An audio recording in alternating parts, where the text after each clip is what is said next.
Guess what? A growing China is not in our best interest, and no one knows that any more than my next guest. Joining me now is Wisconsin Congressman Mike Gallagher, chair of the House Select Committee on the CCP. Congressman, you wrote a fantastic piece today. Everyone needs to read it, about how Americans are what you call financial backers of the CCP without even knowing it. Explain that. Well, I think one thing we can all agree upon, Democrats and Republicans, really anyone with an ounce of common sense, is that American money shouldn't be funding Chinese military companies, companies that are building things like aircraft carriers, artillery shells, fighter jets, advanced nuclear technology. But that's precisely what's happening. That's what our investigation on the committee of Blackrock and MSCI has revealed. And what's remarkable is that these are companies that have already been flagged on various government blacklists, and yet the money continues to flow. Incredibly, it's not illegal, but it is suicidal. It's quite literally subsidizing our own destruction because, of course, these companies are building things designed to kill Americans in a future conflict, if not pointed at American service members in the Indo-Pacific right now. And I can't help but be reminded of something Lenin once said, which is that when it comes time to hang the capitalists, they'll compete to sell us the rope. We have to stop selling them the rope. Again, it's not Democrat, Republican, hawk versus isolationist, neocon, versus dove. It's just common sense.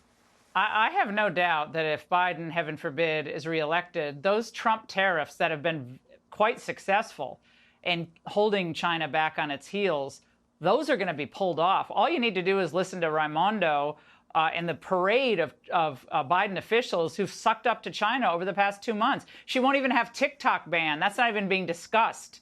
The New York Times is reporting. We're not going to talk about TikTok ban at all, despite the fact that that's a propaganda tool of the CCP as well.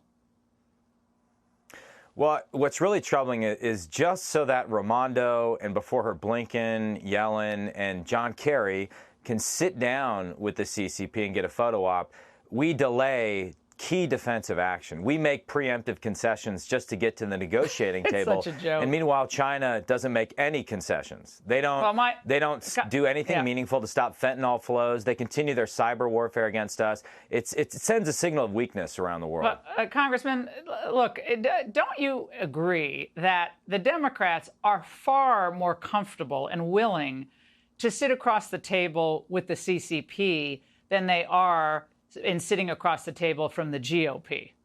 I mean, they'd much rather spend time with the CCP, correct? Well, I think there's a concern. Well, there's two things going on in the Biden administration. One, they believe that the preeminent national security threat is not China, it's climate change. If you read the national security strategy, that's what it explicitly says. Exactly. And therefore, it leads them to a more cooperative approach to the Chinese Communist Party. And a lot of this naive thinking that if we just revive the policy of diplomatic and economic engagement, good things will happen, even though it's failed for over 2 decades. I call this zombie engagement. We thought it was dead, but it's coming out of the grave right now, and it's going to haunt us. And of course, the risk is that we find ourselves stumbling into a confrontation with China that has the potential to make what's happening in Ukraine or even previous great power wars look restrained in comparison. That's the cost of a misguided foreign policy, and that's what really concerns me right now with this renewed engagement push. Yeah, Congressman, we really appreciate what you're doing. Thank you very much.